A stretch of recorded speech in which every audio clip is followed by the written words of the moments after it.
اللہ نے کافروں کے لیے نوح کی بیوی اور لوط کی بیوی کی مثال بیان فرمائی ہے۔ یہ دونوں ہمارے دو نیک بندوں کے گھر میں تھیں اور دونوں نے ان سے خیانت کی تو وہ اللہ کے مقابلے میں ان عورتوں کے کچھ بھی کام نہ آئے،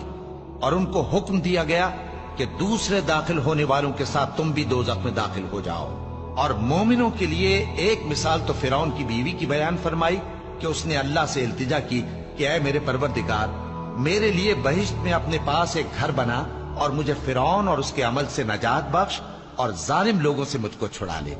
اور دوسری مثال عمران کی بیٹی مریم کی، جنہوں نے اپنی عزت و ناموس کو محفوظ رکھا تو ہم نے اس میں اپنی روح پھونک دی، اور وہ اپنے پروردگار کے کلام اور اس کی کتابوں کو برحق سمجھتی تھیں اور وہ فرما برداروں میں سے تھی۔